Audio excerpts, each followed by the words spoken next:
হুজুর আকরাম সাল্লাল্লাহু আলাইহি ওয়াসাল্লাম যে আমলের ব্যাপারে বলেছেন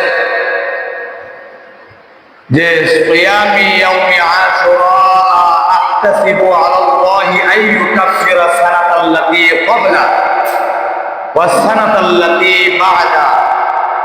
হুজুর আকরাম সাল্লাল্লাহু আলাইহি ওয়াসাল্লাম বলেন,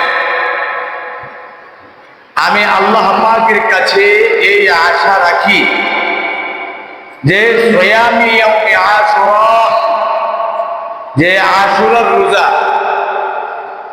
আশুরার রোজা আহতাসিবু আলাল্লাহি আন ইউকাফিরা সানাতাল্লাতী ক্বাবলা ওয়াস সানাতাল্লাতী বা'দা। আমি আল্লাহ পাকের কাছে আশা রাখি আল্লাহ পাক পিছনের 1 বছরের গুনাহ আল্লাহ মাফ করে দিবেন।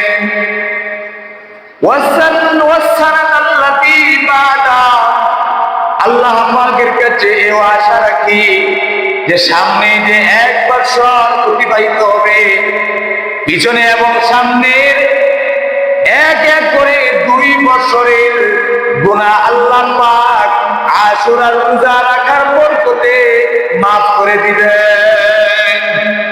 এই জন্য হুজুর আকরাম সাল্লাল্লাহু আলাইহি ওয়াসাল্লাম বলেন, সিয়ামি ইয়াউমি আশুরা আহতাসিবু আলাল্লাহ আন ইউকাফিরা সানাতাল্লাতী ক্বাবলা ওয়াস সানাতাল্লাতী বা'দা। আল্লাহ পাক সামনে এবং পিছনের 1 বছরের গুনাহ আল্লাহ মাফ করে দিবেন। আমি নবীজি আল্লাহ পাকের কাছে এই আশা রাখি। সুবহানাল্লাহ। তাহলে রমজান মাসের রোজা রাখার পর, রমজানের রোজার পর সবচেয়ে যে রোজার ফজিলত, নাম, মর্যাদা আল্লাহ পাকের কাছে বেশি, সেই রোজা হলো আশুরার রোজা। রমজান মাসের পরেই এই রোজা আল্লাহ পাকের কাছে মর্যাদা রাখে। আর অন্যান্য মাসে নফল রোজা রাখলে পরে যতটুকু সওয়াব হয়, এর চেয়েও বেশি সওয়াব আল্লাহ পাকের কাছে আশা রাখা যায়। যে মুহররম মাস পুরাটাই যদি কেউ রোজা রাখে, তাহলে অন্য মাস থেকে এই মাসে রোজা রাখলে বেশি সওয়াব আল্লাহ দিবেন। সুবহানাল্লাহ বলেন। তাহলে মুহররম মাসের আমলযোগ্য এবং বর্জনীয় কি কি আমল আমাদের জন্য যোগ্য আর কি কি আমাদের জন্য বর্জনীয়, এইগুলো আমাদেরকে জানা দরকার। আমাদের আমলের মধ্যে 1 নাম্বার আমল হলো যে আশুরা রোজা ছাড়াও মুহররম মাসের অন্য দিনেও আমরা রোজা রাখতে পারবো। যদি রাখি তাহলে অন্য মাসের রোজা রাখার চেয়ে বেশি সওয়াব আল্লাহ দিবে। তবে আশুরার রোজাকে আল্লাহ পাক স্পেশাল করে বান্দা এবং বান্দির জন্য দান করেছেন। এটাই কারণে আল্লাহ পাক আশুরার দিনে অলৌকিক বিভিন্ন ঘটনা আল্লাহ পাক ঘটিয়েছেন। আল্লাহ পাকের নবী হযরত নূহ আলাইহিস সালাম কওমকে দাওয়াত দিতেন, দাওয়াতে ইলাল্লাহ, লা ইলাহা ইল্লাল্লাহু কালিমুল্লাহ। অপরাধ কালিমার দাওয়াত দেওয়ার অপরাধে নূহ পয়গম্বরকে তার কওমের লোকেরা সারা দিন তাকে মারধর করত, প্রহার করত। কওমের লোকেরা তার মারধর আঘাতের পরে তার অবস্থা থেকে বুঝতে পারত বেহুশ হয়ে গিয়েছে, হয়তো বা সে মারা গিয়েছে। নূহ আলাইহিস সালামের কওমের লোকেরা সারা দিন তাকে প্রহার করত, মারধর করত। তারপর রাত্র যখন হয়ে যেত, দিন শেষে রাত্রবেলায় নূহ পয়গম্বর হুশ আসার পরে আবারও এই কথাই বলতেন, লা ইলাহা ইল্লাল্লাহ নূহ কালিমুল্লাহ। এভাবে নূহ নবিয়ুল্লাহ আল্লাহ পাকের কাছে এই দাওয়াতের দেওয়ার কারণে এই রিসালাতের বাণী বান্দা এবং বান্দীদের কাছে পৌঁছে দেওয়ার অপরাধে নূহ পয়গম্বরকে বেহুশ করে রাখতেন তার কওমের লোকেরা। সারাদিন বেহুশ হয়ে পড়ে থাকতেন। দিন শেষে রাত্রবেলা যখন আবার হুশ ফিরে পেতেন, তখন আবারও আল্লাহ পাকের পক্ষেই দাওয়াত দিতেন, কালেমার কথাই বলতেন। নূহ আলাইহিস সালামকে এক পর্যায়ে এসে আল্লাহ পাক বললেন, রে নূহ, তুমি তাদেরকে যতই দাওয়াত দাও, যতই তাদেরকে বুঝাও না কেন, তোমার কওমের মধ্যে যারা যারা মুসলমান হয়েছে এক থেকে একজনও পারবে না। তুমি যত চেষ্টাই করো না কেন, যত পরিশ্রম করো না কেন, যত ধরনের পেরেশানি নেও না কেন, তোমার কওম থেকে একজন লোক আর ঈমান গ্রহণ করবে না। আল্লাহ তাআলার পক্ষ থেকে নূহ পয়গম্বরকে আল্লাহ পাক যখন জানিয়ে দিলেন যে আর একজন বান্দা বান্দিও তোমার কালিমা গ্রহণ করবে না, ঈমান আনয়ন করবে না। নবীরা তো উম্মতের প্রতি অনেক দরদি থাকেন, অনেক মায়াশীল থাকেন, স্নেহশীল থাকেন। আল্লাহ পাকের দরবারে চিন্তা করতে লাগলেন। নূহ আলাইহিস সালাম চিন্তা করতে লাগলেন যে এই যে কাফেররা, তাদেরকে দাওয়াত দিলে যদি তারা ঈমান গ্রহণ নাই করে, আমার কওমের মধ্যে যারা ঈমান গ্রহণ করেছে, কালেমা পড়েছে, যারা আল্লাহ পাকের প্রতি বিশ্বাস স্থাপন করেছে, কাফেররা যদি এভাবে দিন দিন বাড়তে থাকে, তাহলে যারা ঈমান আনয়ন করেছে তাদেরকে তারা বেঈমান বানিয়ে ফেলবে। তাই নূহ পয়গম্বর আল্লাহ পাকের কাছে বলতে লাগলেন, আল্লাহ, আমার কওমের লোকদের মধ্যে যারা ঈমান আনবে না, তারা যদি জীবিত থাকে, তারা যদি দিন দিন বাড়তে থাকে, তাহলে যারা ঈমান আনয়ন করেছে তারা তো বেঈমান হয়ে যাবে, আর কাফেরের সংখ্যা দুনিয়ায় বেড়ে যাবে। আল্লাহ, আমি আপনার কাছে দোয়া করলাম। নূহ পয়গম্বর যে দোয়া আল্লাহ পাকের কাছে করলেন, কিয়ামত পর্যন্ত সেই দোয়া কোরআনের মধ্যে আল্লাহ পাক স্মৃতি হিসাবে রেখে দিয়েছেন। নূহ পয়গম্বর আল্লাহ পাকের কাছে বলেছেন, ক্বালা রাব্বি লা তাযার আলাল আরদি মিনাল কাফিরিনা দাইয়ারা ইন্নাকা ইয়া তাযারহুম বিযিল্লু ইবাদাক ওয়া লা ইয়ালিদু ইল্লা ফাজিরান কাফারা রাব্বি ইগফিরলি ওয়া লিওয়ালিদাইয়া ওয়া লিমান দাখালা বাইতিয়া মুমিনান ওয়া লিল মুমিনিনা ওয়াল মুমিনাত ওয়া লা তাজিদির যালিমিনা ইল্লা তাবারা।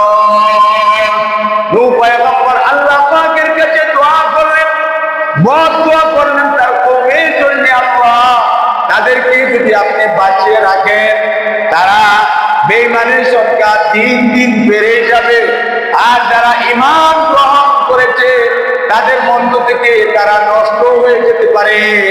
এই জন্য আল্লাহ পাকের কাছে নূহ পয়গম্বর এই দোয়া করলেন। পয়গম্বরের ঘরের দোয়া আল্লাহ পাকের কাছে গ্রহণযোগ্য। আল্লাহ নবী নূহের দোয়া সাথে সাথে আল্লাহ কবুল করে নিলেন। আল্লাহ তাআলার পক্ষ থেকে বলে দিলেন, নূহ রে, তুমি একটা কিস্তি নির্মাণ করো, একটা নৌকা বানাও। আল্লাহ তাআলার পক্ষ থেকে একটা নৌকা বানানোর জন্য অর্ডার করে দিলেন। কওমের লোকেরা যখন দেখতে পেল নূহ পয়গম্বর নৌকা বানানো আরম্ভ করলো, কওমের লোকেরা জিজ্ঞেস করে, নূহ রে, এই নৌকা দিয়ে তুমি কি করবে? তখন নূহ আলাইহিস সালাম কওমের লোকদেরকে বলতে লাগলেন, এই যে নৌকার মধ্যে আমি আমার ইমানদার উম্মত যারা আছে তাদেরকে এটার মধ্যে আরোহণ করব, কারণ যারা আল্লাহ পাকের প্রতি ঈমান আনবে না, ইসলাম গ্রহণ করবে না, আমি যে দাওয়াত দিচ্ছি এই দাওয়াত যারা গ্রহণ না করবে, আল্লাহ পাক সকলকে মহাপ্লাবন দিয়ে দোষী মেরে ফেলবেন। কেবলমাত্র শুধুমাত্র আল্লাহ তাদেরকে জীবিত রাখবেন যারা ঈমানদার, যারা দীনদার, যারা মুত্তাকি, আল্লাহ পাকের প্রতি বিশ্বাস স্থাপন করেছে। আল্লাহ পাক তাদেরকে জীবিত রাখবেন আর তাদেরকে নিয়ে আমি এই নৌকার মধ্যে আরোহণ করব। নূহ আলাইহিস সালাম যখন কওমের লোকদেরকে এই কথা বললেন, তারা ঠাট্টা করতে লাগলেন, হাসি তামাশা ফলে এই কথা এগিয়ে দিলেন। নূহ আলাইহিস সালাম এরকম ভাবে তাদেরকে বুঝালেন, দেখো আজ আমার সাথে তোমরা ঠাট্টা করতেছো, তামাশা করতেছো, আমিও কিন্তু তোমাদের সাথে তামাশা করবো, এমন একদিন আসবে। আমার সাথে তোমরা তামাশা করো না, ঠাট্টা বিদ্রুপ করো না, অচিরেই তোমাদেরকেও ঠাট্টা বিদ্রুপ করা হবে। আল্লাহ পাক পয়গম্বরের দোয়া, পয়গম্বরের কথাকে আল্লাহ কবুল করে নিলেন। এরকম ভাবে নূহ আলাইহিস সালাম নৌকা বানাতে লাগলেন বহুদিন। এটাকে ব্যয় করে নৌকা বানালেন। নৌকা বানানোর পরে তার কওমের লোকেরা নৌকা যখন প্রস্তুত হয়ে গেল, রেডি হয়ে গেল, তারা হাসি তামাশার স্থলে, ঠাট্টা বিদ্রুপের স্থলে তারা কেউ কেউ এসে এটার ভেতরে ঘটনাটা আমরা খেয়াল করে শুনলে এখান থেকে একটা শিক্ষা পাবো। তারা হাসি তামাশার স্থলে নৌকার ভেতরে প্রবেশ করে কেউ মনে করেন প্রস্রাব করে, কেউ পায়খানা করে। কেন করে এটা? যে নূহ আলাইহিস সালামকে এটা মূল্যহীন, যে তার কথাটা মূল্য দিচ্ছে না, দাম দিচ্ছে না, যে নূহ নবী সে যে দাবি করে সে পাগল হয়ে গিয়েছে। এরকম ঠাট্টা বিদ্রুপের স্থলে নৌকার ভিতরে তারা প্রস্রাব পায়খানা করতে করতে করতে করতে এটা মোটামুটি ভাবে একেবারে ভরপুর করে ফেলেছে। এখন নূহ আলাইহিস সালামের মন খারাপ যে হবে এটা তো আল্লাহ পাক ভালো করেই জানেন। এই জন্যে তারা প্রস্রাব পায়খানা করতে করতে একবারে নৌকা ভরেই ফেলল। হঠাৎ করে এই এলাকার মধ্যে একটা রূপের দেখা দিল, যে সাদা রূপ, যেটাকে ডাবল রূপ বলা হয়, স্মৃতি রূপ। এই রূপ ডাক্তার, কবিরাজ বিভিন্ন কিছু তারা চেষ্টা করেও এই রূপ ভালো করতে পারে নাই। হঠাৎ করে একজন ওই রুগী সে জরুরত ছাড়ার জন্য যখন নৌকার মধ্যে গেল, সাথে সাথে হযরত দিয়ে তিনি নৌকার মধ্যে পড়ে গেল। তো নৌকার ভিতরে তো প্রস্রাব পায়খানা ছাড়া কিছুই নেই। এবং তার যে সাদা রূপ ছিল, শ্বেত রূপ, শরীরে পুরা কুষ্ঠরূপ যেটাকে বলা হয় হয়ে ভরে গেছে। এখন সে পড়ে যাওয়ার পরে এখান থেকে উঠে বাসায় গেলেন। বাসায় গেলে এটাকে পরিষ্কার করে দেখলেন যে তার যে রূপ ছিল অল্প সময়ের মধ্যে এটা সেরে গেল। হঠাৎ করে তার রূপ সারার পরে তার আশেপাশে যারা বসবাস করে তারা জিজ্ঞেস করলো, তোর এই রূপ থেকে চিকিৎসা করলি, এত তাড়াতাড়ি রূপটা সেরে গেল? সে বললো, রূপটা তো আসলে চিকিৎসা করে সারে নাই। এখানে নূহ নবীতে বলে এই নৌকাতে গিয়েছিলাম, জরুরত ছাড়ার জন্য পড়ে গিয়েছিলাম। তখন পড়ে যাওয়ার পরে এখান থেকে আমার শরীর দেখলাম সমস্ত রূপ চলে গিয়েছে। এখন এই কথা শোনার পর এরকম রোগী যারা ছিল তারা দলে দলবদ্ধ হয়ে বালতি, মগ এইগুলো নিয়ে মনে করেন নৌকা থেকে মলমূত্র তোলা আরম্ভ করলো। কেন? এটা যদি তারা ব্যবহার করে তাদের রূপ ভালো হয়ে যাবে। এরকম করতে করতে রুগী এখনো অনেক বাকি, কিন্তু মাল নাই নৌকার মধ্যে। কি নাই? প্রস্রাব পায়খানা যা শেষ হয়ে গেছে। এখন সবাই চিন্তা করতে লাগলো, তারা বাকি রয়েছে রুগী, তারা চিন্তা করতেছে যে আমরা তো বঞ্চিত হয়ে গেলাম, এখন আমরা কি করি? কয়েকজনে বুদ্ধি দিল যে এই নৌকার মধ্যে পানি ঢালো। ঘটনাটা শুনলেন, পানি ঢালো, আবার পানি ঢেলে এটাকে ভালো করে পরিষ্কার করলো। পরিষ্কার করে যে পরিমাণ মাল হয়েছে এই পরিমাণ আবার কয়েকজনে ভাগাভাগি করে নিল। এখন তাও আবার কিছু লোক শর্ট, আবার পানি ঢেলে আবার পরিষ্কার করা হলো। পরিষ্কার করে আবার ভাগাভাগি করে নিল। দেখেন আল্লাহ পাক করেনটা কি? নবী নূহ আলাইহিস সালামকে ঠাট্টার স্থলে যারা এখানে প্রস্রাব করেছিল, যারা পায়খানা করেছিল, তাদেরকে আল্লাহ রোগী বানাইলো, তাদের দ্বারা এই মল ব্যবহার করে পরিষ্কার করাইলো, আবার এটা তাদের মাধ্যমে আল্লাহ যৌত করাইলো। এভাবে 2-3 বার করে যৌত করতে করতে মল মূত্র দুর্গন্ধ কিস্তির মধ্যে আর কিছুই রইল না। আল্লাহ পাক নৌকাকে পরিষ্কার করে দিলেন। সুবহানাল্লাহ বলেন। এখন দেখেন, নূহ আলাইহিস সালাম কিন্তু আগে বলেছিল আমি তোমাদের সাথে ঠাট্টা করব। এখন দেখেন, যারা প্রস্রাব পায়খানা নৌকার মধ্যে করেছিল তাদেরকে আল্লাহ রূপ দিল, রূপ দিয়া ওই মলমূত্র তাদের ব্যবহারের উপযোগী করাইলো। এটা কি একটা উত্তর নয় যে নূহ আলাইহিস সালাম বলেছিল আমিও কিন্তু তোমাদের সাথে ঠাট্টা করব? এটা একটা উত্তর। ঐতিহাসিকগণ লেখেন, পরবর্তীতে যখন আল্লাহ পাক মহাপ্লাবন দিবেন তখন নূহ আলাইহিস সালামকে বলে দিলেন যে আপনি এইভাবে করবেন। তৃতীয় তালাতে রেখেছিলেন মহিলাদেরকে, দ্বিতীয় তালাতে পুরুষ দিগকে, আর নিজ তালাতে সমস্ত প্রাণীকে একসাথে এই কিস্তির মধ্যে উঠিয়েছিলেন। 3 তালা, নৌকাটা হইল কয় তালা? 3 তালা। উপর তলাতে নারী ছিলেন, দ্বিতীয় তলাতে পুরুষেরা ছিলেন, নিজ তালাতে ছিলেন সমস্ত যত ধরনের প্রাণী আছে, সাপ থেকে নিয়ে যত বিচ্ছু বলেন, যত ধরনের প্রাণী বলেন, সমস্ত প্রাণী, এখানে বাঘ, হরিণ, যা বলেন আপনার, সমস্ত প্রাণী নিজ তালায় ছিলেন। কোন প্রাণীর উপরে আক্রমণ করে নাই। কেন করে নাই? কারণ তারা সকলেই বুঝতে পেরেছে যে এখানে আমরা একত্রিত হয়ে একসাথে উঠে আমরা সমবেত হলাম। এখানে কেউ কাহারও দিকে যে হিংসাত্মক ভাবে তাকাবে, মনে করবে, এটা তারা মনে করে নাই। এই ধ্যান ধারণা তাদের ভিতরে আল্লাহ পাক দেন নাই। কেন দেন নাই? যদি দিতেন তাহলে আল্লাহ পাকের বান্দা বান্দি দিকের এটা একটা চলাফেরার জন্য, নৌকায় বসবাসের জন্য একটা বিরক্তিকর হয়ে যেত। এই জন্য সমস্ত 20 গড় সাপ বিচ্ছু একসাথে থাকার পরেও কোনো সাউন্ড হয় না। আল্লাহ পাক মহাপ্লাবন দিয়ে দিলেন। ওই যে যখন প্লাবন শুরু হতে লাগলো, তারা মনে মনে কেউ ভেবেছিল আমরা অনেক লম্বা মানুষ, আমরা অনেক লম্বা, পানি যদি ওই পাহাড় পর্যন্ত উঠে, তাই পাহাড়ের উপরে গিয়ে আমরা বসে থাকবো, আমাদেরকে কি পানি ডুবাতে পারবে? নূহ আলাইহিস সালামের সন্তানও অস্বীকার করেছিলেন। আল্লাহ পাকের কাছে যখন দেখতে পেলেন তার ছেলে ডুবে যাচ্ছে, যখন আল্লাহকে ডাক দিলেন, তখন আল্লাহ পাকের পক্ষ থেকে এই আওয়াজ আসলো, লাইসা মিন আহলিক। আল্লাহ পাক বলে দিলেন, অবাধ্য সন্তান কখনো, অবাধ্য বান্দা কখনো নবীর সন্তান হতে পারে না। আর একবার তুমি যদি তোমার সন্তানের নাম উচ্চারণ করো, তাহলে নবুয়তের দপ্তর থেকে তোমার নামটা কেটে দেওয়া হবে। তাহলে এই ঘটনা দ্বারা কি বুঝলাম? যারা বাধ্যগত বান্দা তাদের প্রতি আল্লাহ পাকের ছাড় আছে, সুযোগ আছে। আর যারা অবাধ্য বান্দা তাদের কোনো ছাড় নাই, সুযোগ নাই।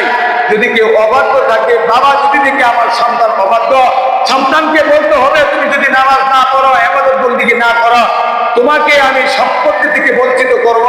আমি যে তোমার বাবা, আমি অস্বীকার করব, তোমাকে ত্যায্য করে দিব।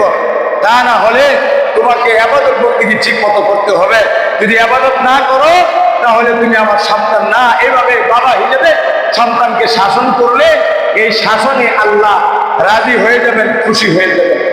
নূহ পয়গম্বর আল্লাহ তাআলার পক্ষ থেকে যখন এরকম হুকুম পেলেন, এরকম মহাপ্লাবন হয়ে গেল, এরকম পানি পুরা দুনিয়া ভরপুর হয়ে গেল, কোন দুনিয়াতে আর বাকি নেই পানির, সমস্ত পাহাড়গুলো তলিয়ে গেল।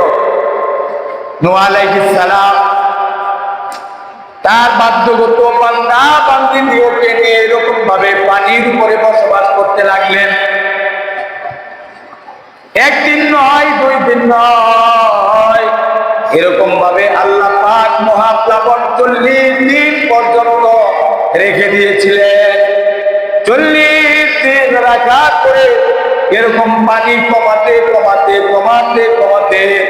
ওই যে কিস্তি, ওই নৌকাটা বেড়াতে আল্লাহ পাক যদি পাহাড়ের একেবারেই সন্নিকটে বিড়ালেন। এখনো যারা ওই নূহ আলাইহিস সালামের ওই কিস্তিটা দেখতে চায়, কিয়ামত পর্যন্ত আল্লাহ কোরআনে বলেছেন ওই নৌকাটা, ওই কিস্তিটা আল্লাহ পাক সংরক্ষণ করে রেখে দিবেন। কিয়ামত পর্যন্ত ওই নৌকাকে আল্লাহ ধ্বংস করবেন না। কেন করবেন না? আল্লাহ মানব জাতির হেদায়েতের জন্য, মানব জাতির কল্যাণের জন্য, মুক্তির জন্য আল্লাহ পাক শিক্ষার জন্য স্মৃতি হিসাবে এই নৌকাটা রেখে দিয়েছেন।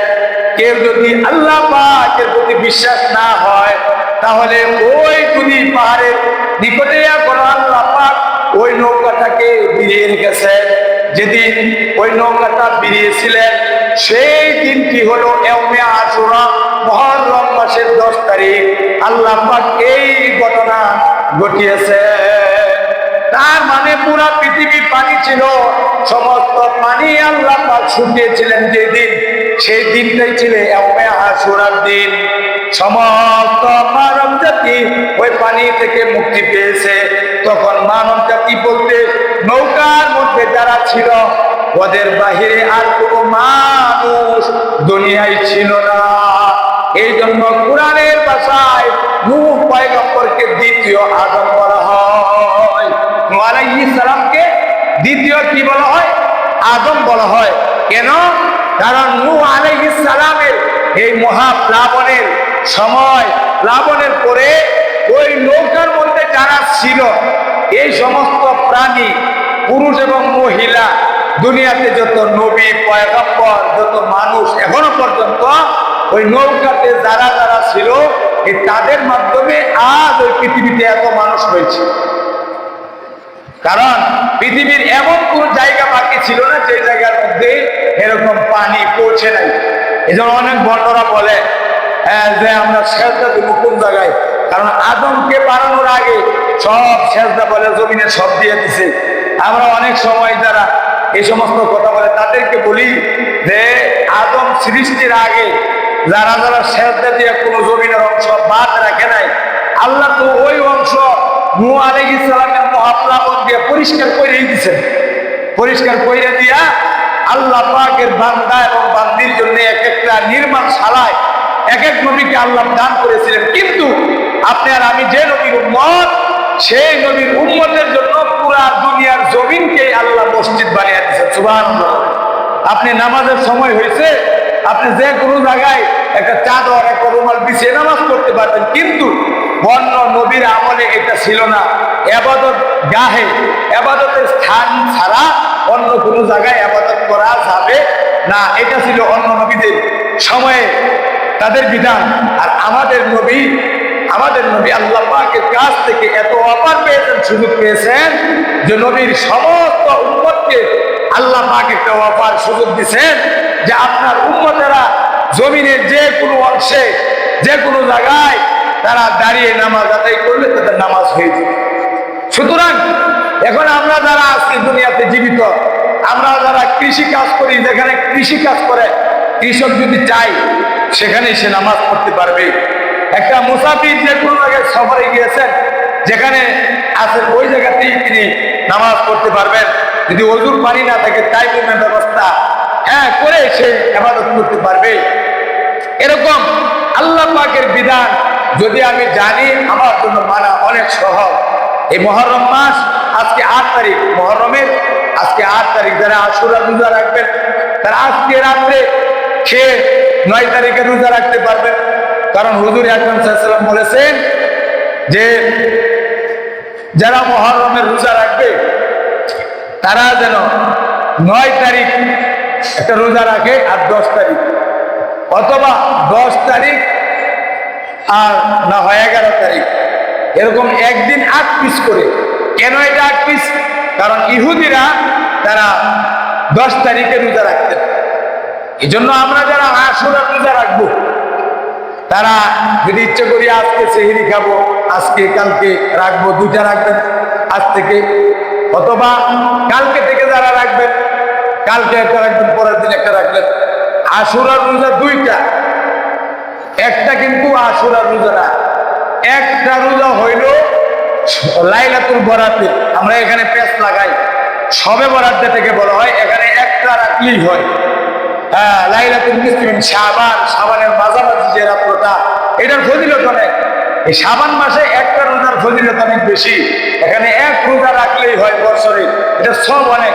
কিন্তু মুহররমের মাসে আশুরা রোজা কয়টা? দুইটা, 10 তারিখ 11 তারিখ, অথবা 9 তারিখ 10 তারিখ আশুরা রোজা রাখবো। আশুরা রোজাকে কেন্দ্র করে কেউ যদি তার ফ্যামিলির জন্য এবং সন্তানাদিদের জন্য ভালো ভালো খাবারের ব্যবস্থা করে দেয়, তাহলে আল্লাহ পাক তার সারা বছর তার রিজিককে আল্লাহ বাড়ায় দিবেন। সুবহানাল্লাহ, রিজিক প্রশস্ত করে দিবেন। তাহলে আমরা এই যারা রোজা রাখবো না, তারাও আমরা এই আশুরাকে কেন্দ্র করে ভালো ভালো বাজার করব, ভালো ভালো খাবার ফ্যামিলিকে খাওয়াবো আশুরাকে কেন্দ্র করে। এটা যদি আমরা করি তাহলে বরকত হবে। এটা নফল ইবাদত, কেউ যদি না করে তাহলে কেউ গুনাহগার হবে না। যদি কেউ একটা রাখে আশুরা রোজা, যে আমি 10 তারিখে রাখলাম, তাহলে মাকরুহে তানজিহি হবে। তাহরিমি না মাকরুহে তানজিহি, একটা রাখলে ইহুদিদের সাথে মিলে যায়। আল্লাহ পাক আমাদেরকে আশুরার মুহররম মাসের আমলই হলো যে মুহররমের যে কোনোদিন রোজা রাখলে সব বেশি, আর হলো যে আশুরার রোজা রাখা। আর একটা আমল হলো এই দিনে বেশি থেকে বেশি তওবা করা। এই তিনটা আমলের বাইরে অন্য কোনো আমল নাই। অনেকে বলে, জিজ্ঞেস করে, হুজুর আসলে তো বিয়ে শাদীটা দিতে চেয়েছিলাম, কিন্তু মুহররম মাস, এই মাসে এত একটা ভালো কাজ যদি করি, শুভ কাজ, বিবাহ একটা শুভ কাজ, মুহররম মাসে এই শুভ কাজটা করলে কিরকম হয়। দেখেন, মানুষ মূর্খ হতে হতে সে মুহররম মাসকে সে অশুভ বার বানিয়ে ফেলছে। বিবাহের মতো একটা পবিত্র বিধান, হ্যাঁ, ওইটাকে সে শুভ কাজ হিসাবে নিতেছে, আর মুহররম মাসে অশুভ। মানে অনেকেরই অনেক ধারণা যে কেন অশুভ, যে মুহররম মাসে যুদ্ধ বিগ্রহ হয়েছে, বিভিন্ন কিছু হয়েছে, এই জন্য এই মাসটাকে অশুভ বানিয়ে ফেলছে। শুধু ইমাম হুসাইন রাদিয়াল্লাহু আনহুর ঘটনা নয়, ইমাম হুসাইন রাদিয়াল্লাহু আনহুর ঘটনা আসবে বলবো। ইমাম হুসাইন রাদিয়াল্লাহু আনহুকে কারা হত্যা করেছেন? যারা তাকে বেশি ভালোবাসি, যারা তাকে পত্র দিয়েছেন, খবর দিয়েছেন, মহব্বত করে বারবার তাকে ডেকেছেন, তারাই তাকে তাদের স্বার্থের জন্য হত্যা করেছে। অথচ তারা নামে কিন্তু মুসলমান ছিল। এরা ইবাদতে আমাদের চেয়ে অনেক অগ্রগামী ছিল, কিন্তু এখানে মুনাফিকি করেছে, লুপ ঢুকে গিয়েছিল। এই জন্য বেশি থেকে বেশি তওবা করার দরকার। এই মাসে যদি বেশি বেশি তওবা করি, ইতিহাসে আছে আল্লাহ পাক সমস্ত নিরাশাকে, হতাশাকে আল্লাহ মুক্ত করেছেন এই মাসে।